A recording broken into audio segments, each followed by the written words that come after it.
Hello friends, मैं सोनी खुराना स्वागत करती हूँ आप सभी का अपने YouTube channel get your goal पर। तो फ्रेंड्स, कैसे हैं आप सब लोग और कैसी चल रही है आप लोगों के एग्ज़ाम की तैयारी। फ्रेंड्स, आज हम लोग हिस्ट्री के कुछ इंपॉर्टेंट क्वेश्चंस करने वाले हैं जो कुछ आधुनिक काल से हैं और कुछ मुगल काल से हैं, यानी कि मिडिवल हिस्ट्री से हैं। कुछ मॉडर्न हिस्ट्री के क्वेश्चंस हैं और कुछ मिडिवल हिस्ट्री के क्वेश्चंस हैं।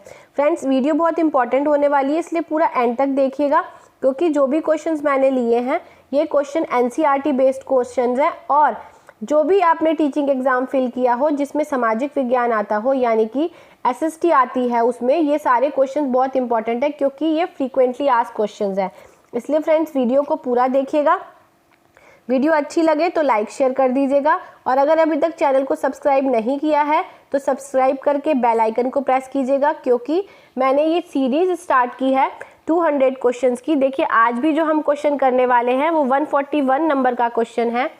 जो क्वेश्चन हम आज करने वाले हैं वो 141 नंबर का है, क्योंकि और इससे पहले के जो 140 क्वेश्चन है, यानी कि इससे पहले के जो 140 क्वेश्चंस हैं वो मेरी दूसरी वीडियोस में है, पुरानी वीडियोस में। अगर आपने वो वीडियोस नहीं देखी हैं तो उन वीडियोस को भी देखिएगा, ताकि आपके एसएसटी के और क्वेश्चंस प्रिपेयर हो सके।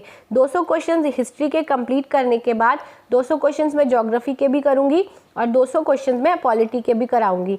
इसलिए फ्रेंड्स, आप चैनल को सब्सक्राइब करना ना भूलें, क्योंकि ये सारे क्वेश्चंस बहुत इंपॉर्टेंट हैं और एग्जाम में पूछे जाते हैं। चलिए स्टार्ट करते हैं आज का फर्स्ट क्वेश्चन, जो कि है 141 क्वेश्चन, यानी कि 141वां क्वेश्चन। जहांगीर के दरबार में आने वाला पहला अंग्रेज व्यापारी था। ठीक है फ्रेंड्स, देखिए अंग्रेज आने शुरू हो गए थे जहांगीर के समय में, तो पूछ रहे हैं कि सबसे पहले कौन सा व्यापारी था जो जहांगीर के समय में आया था। तो वो कौन था? वो था कैप्टन हॉकिंस। अब आप इसको कैसे याद कर सकते हैं? देखिए, गिर से आप याद करेंगे, गिर क्या याद रखेंगे? गिर।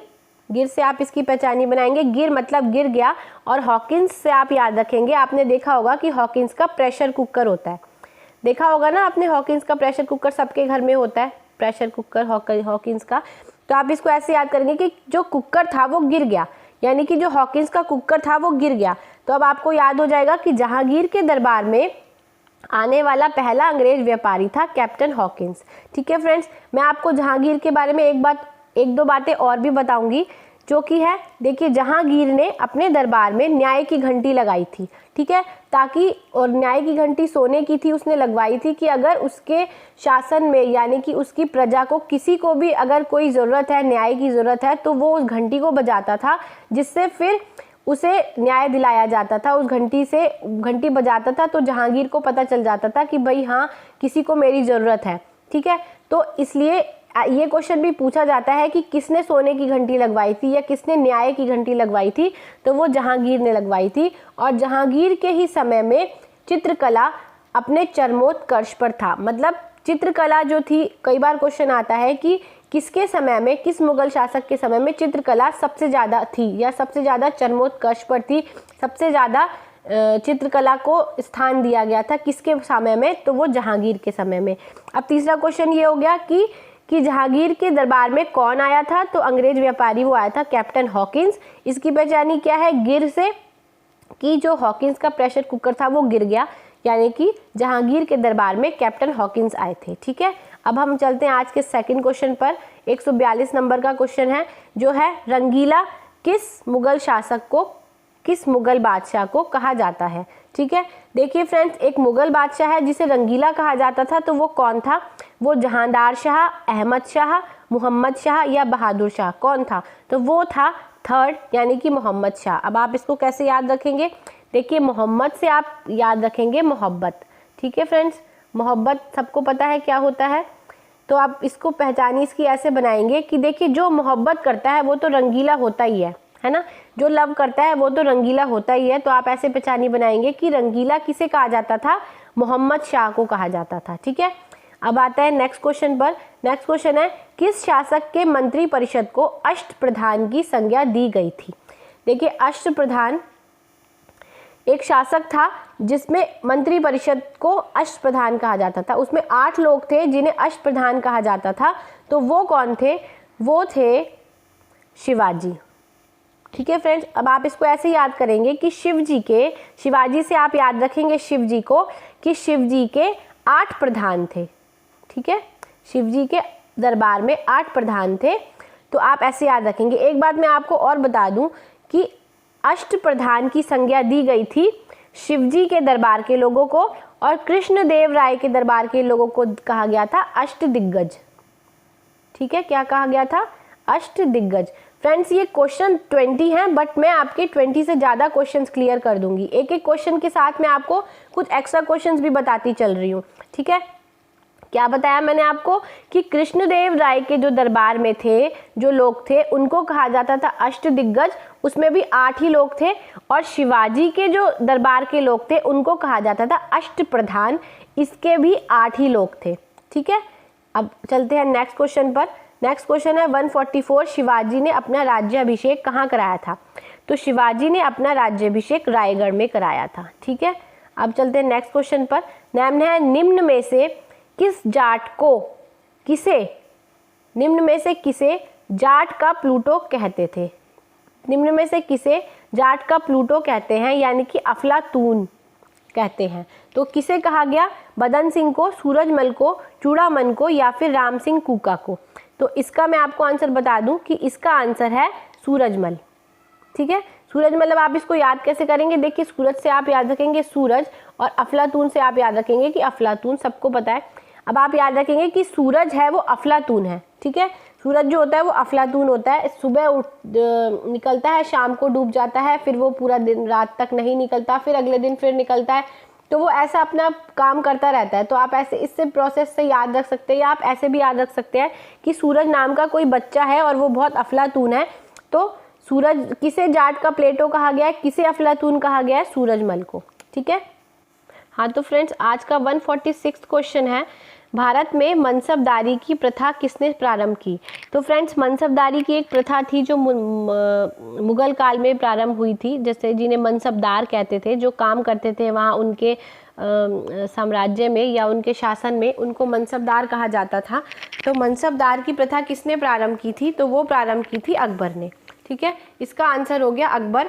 और मैं आपको इसके बारे में एक बात और बता दूं, मनसबदार प्रथा से ही रिलेटेड मैं आपको बता दूं कि ये भी क्वेश्चन पूछा जाता है कि किसके काल में सबसे ज़्यादा हिंदू मनसबदार थे?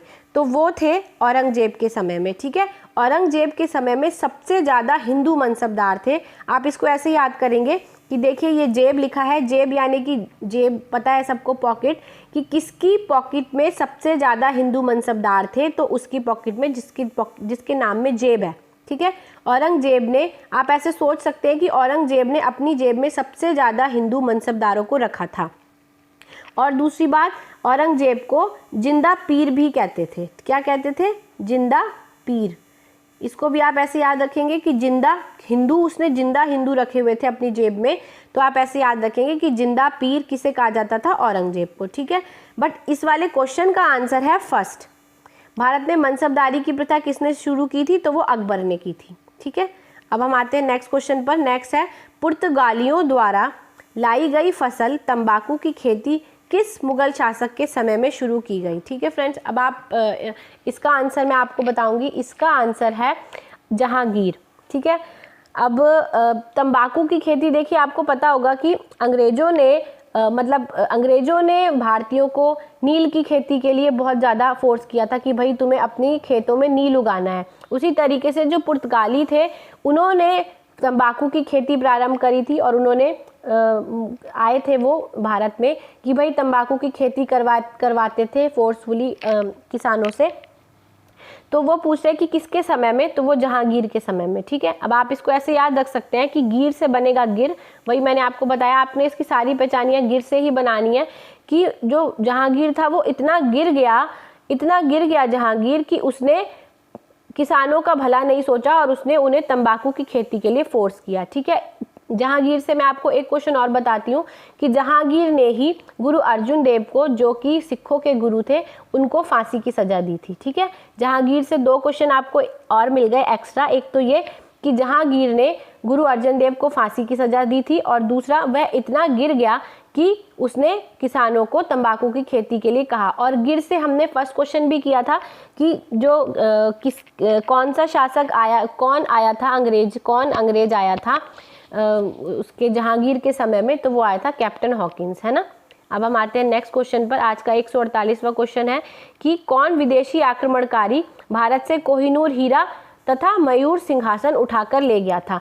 फ्रेंड्स, अगर मैं चाहूँ तो मैं आपको सिर्फ आंसर्स भी बता सकती हूँ कि 148 का फर्स्ट है, 147 का थर्ड है, मैं आपको ऐसे भी बता सकती हूँ, वीडियो भी जल्दी ख़त्म हो जाएगी।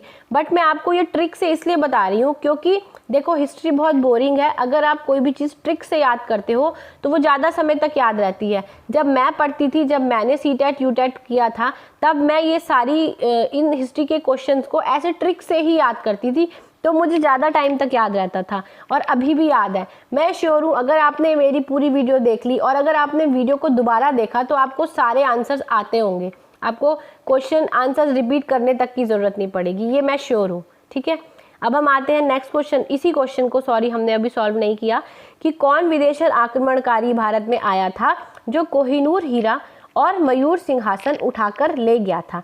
ठीक है फ्रेंड्स, तो वो था नादिर शाह।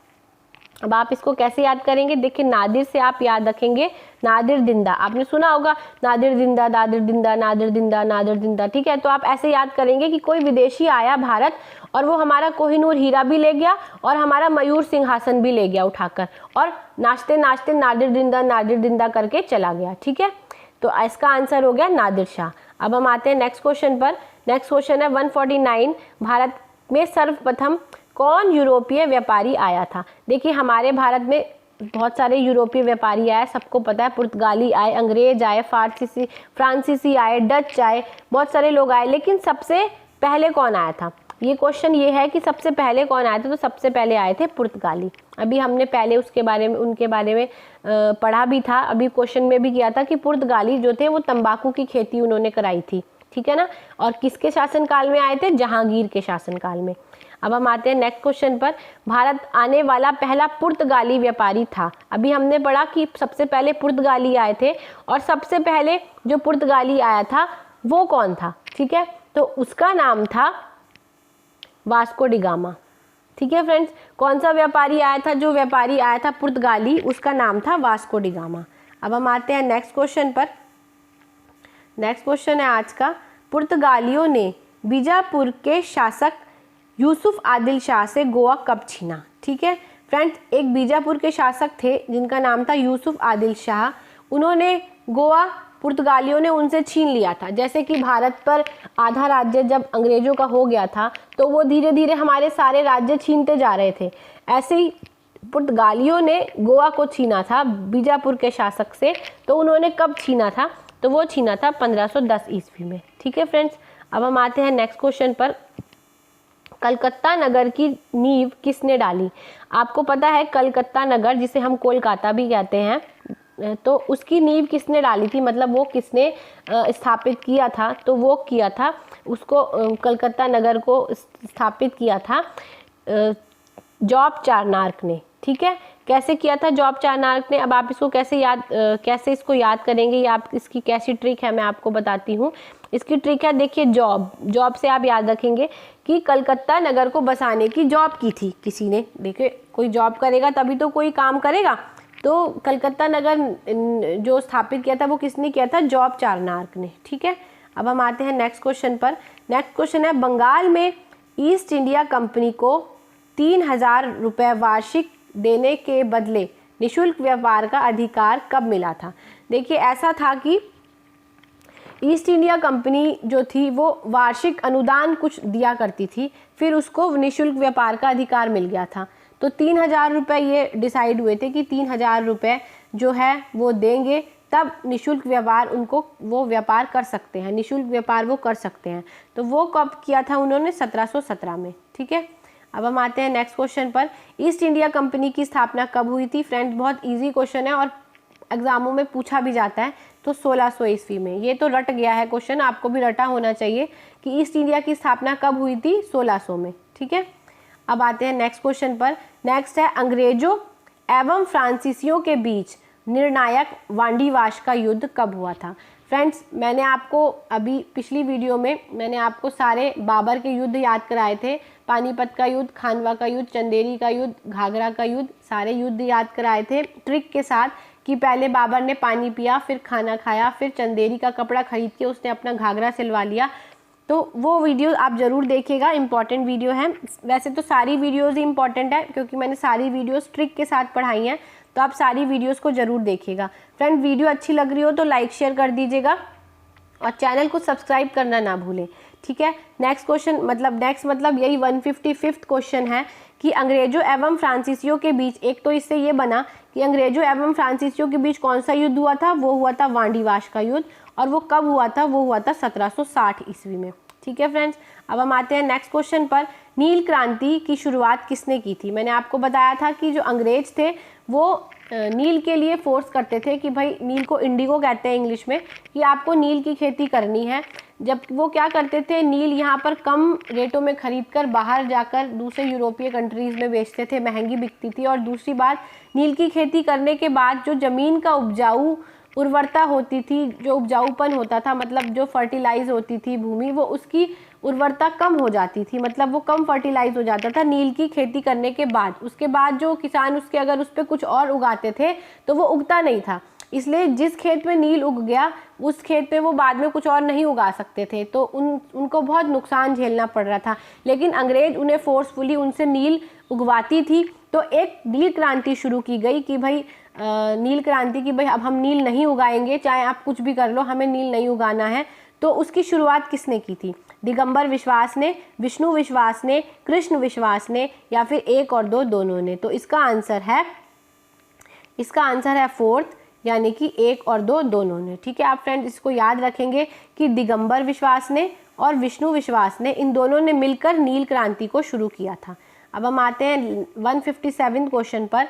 कृषि संबंधी आंदोलन, कूका आंदोलन, ठीक है। इससे एक क्वेश्चन और बन रहा है। क्या क्वेश्चन बन रहा है कि कूका आंदोलन किससे संबंधित था? वो कृषि संबंधी आंदोलन था, यानी कि कृषि में जो नियम है या कृषि से संबंधित कोई भी समस्या होती थी तो उस समस्या को सुलझाने के लिए जो आंदोलन शुरू किया गया था वो था कूका आंदोलन, ठीक है। अब ये पूछ रहे हैं कि कूका आंदोलन किसने शुरू किया था? तो कूका आंदोलन शुरू किया था जवाहरमल ने, ठीक है, भगत जवाहरमल ने। अब आप इसको याद कैसे करेंगे? देखिए, जवाहर से बनेगा जवाहरात, आपने सुना होगा हीरे जवाहरात, है ना, हीरे जवाहरात। देखो, जवाहरात एक तरीके से कोई कीमती कोई चीज़ हो गई, जैसे हीरा कीमती होता है वैसे जवाहरात, यानी कि या आभूषण भी कहते हैं शायद जवाहरात को। तो एक्चुअल मीनिंग जवाहरात का क्या है वो शायद मेरे को मैं नहीं बता पा रही हूँ। जवाहरात मतलब कुछ हीरे, कुछ इम्पॉर्टेंट ही है, बहुत अनमोल चीज़ होती है कोई। तो हीरा जवाहरात जो है वो किसी के खेत में मिले, ठीक है। कोई वो कृषि कर रहा था तो वो जवाहरात कहाँ मिले? वो खेत में मिले। जैसे पहले होता था कि लोग अपने खेतों में सोना चांदी गाड़ देते थे, तो अब आप ऐसे अपने माइंड में एक पिक्चर बना लीजिए कि कृषि में जवाहरात मिले, हीरे जवाहरात मिले किसी को, कोई खेती कर रहा था तो फिर कूका आंदोलन उन्होंने ही कूका आंदोलन बनाया था, ठीक है। किसने? भगत जवाहरमल। जवाहर जो है वो खेती से संबंधित है, तो खेती संबंधित नियम किसने किए? जो खेती संबंधित नियम जो बनाया था, जो आंदोलन था, उसका नाम क्या था? कूका आंदोलन, ठीक है। अब हम आते हैं नेक्स्ट क्वेश्चन पर। नेक्स्ट क्वेश्चन है, निम्न में से किसने दास प्रथा के उन्मूलन की घोषणा की थी? ठीक है फ्रेंड, दास प्रथा हम सभी जानते हैं कि दास प्रथा क्या होती है। दास प्रथा जिसमें लोगों को दास बना के रखा जाता है, तो वो किसने शुरू की थी, किसने घोषणा की थी कि भाई अब दास प्रथा नहीं चलेगी? तो वो की थी लॉर्ड एलन बरो ने। अब आप इसको याद कैसे करेंगे? बरो से याद करेंगे आप बरी माने आपको पता है, बरी माने होता है कि इसे आज कोर्ट से बरी किया जाएगा, मतलब आज़ाद किया जाएगा, ठीक है ना। तो ऐसी आप बरो से बरी याद रखेंगे कि दास को आज़ाद किसने कराया था? कोई दास था, कोई गुलाम था, उसको किसने आज़ाद कराया था? तो वो लॉर्ड एलन बरो ने। देखो, लॉर्ड माने भगवान, कोई भगवान ही था जिसने दास प्रथा को अंत किया, दास प्रथा का ख़त्म करने की घोषणा की। तो ऐसे याद करेंगे, एक तो वो लॉर्ड था, एक तो वो भगवान था, दूसरा बरी, उनके नाम में बरी था यानी कि बरो था। तो कौन हो गए? लॉर्ड एलन बरो। निम्न में से किसने दास प्रथा के उन्मूलन की घोषणा की? लॉर्ड एलन बरो ने, ठीक है। अब हम आते हैं नेक्स्ट क्वेश्चन पर। क्लाइव ने बंगाल के नवाब सिराजुद्दौला को हराकर भारत में अंग्रेजी राज्य की नींव डाली, ठीक है। देखिए, सिराजुद्दौला के साथ एक युद्ध हुआ था अंग्रेजों का, जिसका जो क्लाइव थे उन्होंने उसको क्या कहते हैं, उसको ऑर्गेनाइज किया था, यानी कि उसको उन्होंने वर्ड समझ नहीं आ रहा, मतलब उन्होंने उसका उसका संचालन किया था। हाँ, संचालन ही इसका सही वर्ड होना चाहिए कि भाई क्लाइव ने संचालन किया था उस युद्ध का जो कि सिराजुद्दौला के साथ हुआ था। तो उन्होंने, और वो हार गया था, सिराजुद्दौला हार गया था क्लाइव से, यानी कि अंग्रेज़ों से। और फिर अंग्रेज़ों ने अपने राज्य की नींव रखी, यानी कि तब से अंग्रेज़ों का स्थापत्य बढ़ गया। तो वो कौन सा युद्ध था, वो ये पूछ रहे हैं। तो वो युद्ध था प्लासी का युद्ध। ठीक है, प्लासी का युद्ध जो था वो अंग्रेज़ों और सिराजुद्दौला के बीच में हुआ था, और उस युद्ध में सिराजुद्दौला की हार हुई थी, और उसके बाद ही अंग्रेज़ों का शासन बढ़ता गया। ठीक है, अब है 160 क्वेश्चन, यानी कि 160 नंबर का क्वेश्चन, जो कि आज का लास्ट क्वेश्चन है। क्या है? अंग्रेज़ों ने कौन से युद्ध में सिख शक्ति का अंत किया और पंजाब समेत पूरे भारत को अपने राज्य में मिला लिया? ठीक है, जैसा कि मैंने अभी आपको बताया कि अंग्रेज़ों ने धीरे धीरे करके हमारे सारे राज्यों पर वो कब्जा करते गए। तो उन्होंने सिखों पर जो युद्ध किया था, सिखों के साथ युद्ध किया था, वो कौन सा युद्ध था? तो मैं आपको बता दूं, देखो जो चंदेरी का युद्ध था, मैंने अभी आपको बताया कि वो चंदेरी का युद्ध जो था वो बाबर के साथ हुआ था। बक्सर का युद्ध था वो हुमायूं का, वो बक्सर का युद्ध था वो अंग्रेज़ों के साथ ही हुआ था। बट सिखों के लिए जो युद्ध था वो था चिलियानवाला का युद्ध। ठीक है, यानी कि जो थर्ड वाला युद्ध है, चिलियानवाला का युद्ध, वो युद्ध जो था वो सिखों के साथ हुआ था। अंग्रेज़ों का सिखों के साथ युद्ध हुआ था, जिसे कहते हैं चिलियानवाला का युद्ध, और जिसमें सिख शक्ति हार गई थी। उन्होंने सिख शक्ति का अंत करके पंजाब के साथ साथ पूरे भारत को अपने राज्य में मिला लिया। ठीक है, तो इसका आंसर हो गया चिलियानवाला का युद्ध। ठीक है, आई होप फ्रेंड्स आपको वीडियो अच्छी लगी होगी।